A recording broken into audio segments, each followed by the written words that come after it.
নতুন এক অধ্যায়, নতুন এক দিগন্তে পা রাখছে বাংলাদেশ ফুটবল। সমর্থকদের এখন উচ্চবিলাসী স্বপ্ন দেখতে আর বাধা নেই, কারণ 6 ফুট 2 ইঞ্চির বাঁ পায়ের এক স্ট্রাইকার পাচ্ছে বাংলাদেশ।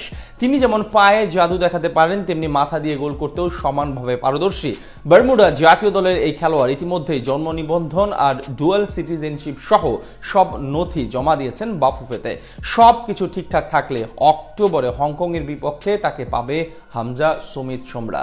বাংলাদেশ ফুটবলের নতুন সেই স্বপ্ন নিয়ে বিস্তারিত থাকছে রিপোর্ট। একটা আদর্শ নাম্বার 9-এর অভাব ভুগিয়েছে সিঙ্গাপুরের বিপক্ষে ম্যাচে।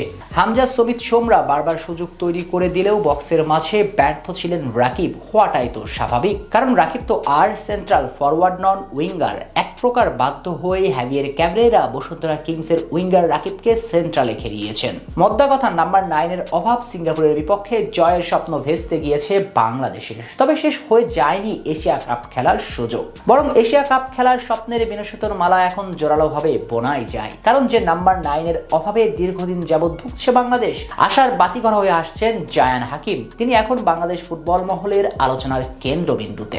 হামজা চৌধুরী, কিউবা মিচেল কিংবা সামিত সোম অ্যাটাকিং থার্ডে বল ছুঁয়ে দিবেন, সেখান থেকে গোল করবেন জায়ান, এমন কল্পনায় এখন ডুবে আছে বাংলাদেশি ফুটবল ভক্তরা। জায়ানকে ঘিরে ভক্তদের স্বপ্নটা আকাশচুম্বী হওয়াটাই তো স্বাভাবিকই বটে, কারণ একজন প্রপার নাম্বার 9 হবার জন্য যতগুলো গুণ দরকার সবই আছে জায়ান হাকিমের মাঝে।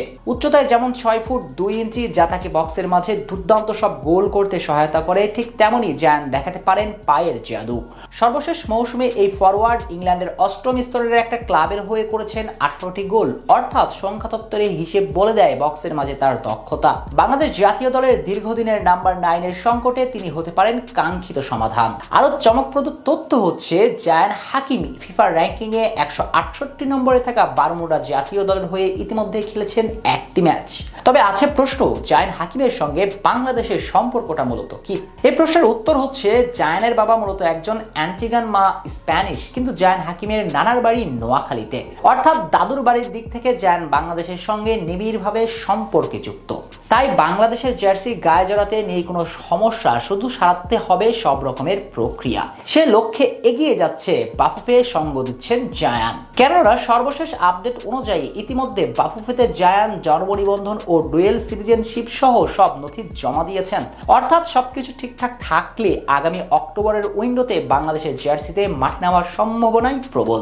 2016 সালে ইংলিশ ক্লাব ম্যানসফিল্ড টাউনে পেশাদার ক্যারিয়ার শুরু। সব মিলিয়ে বলা যায়, জায়ানের আগমন বাংলাদেশ ফুটবলের জন্য খুলবে নতুন এক সম্ভাবনার দ্বার। বাংলাদেশ ফুটবলের জন্য এগিয়ে আসছে নতুন এক অধ্যায়। এখন বাংলার ফুটবল প্রেমীরা উচ্চ বিলাসী স্বপ্ন দেখতেই পারে।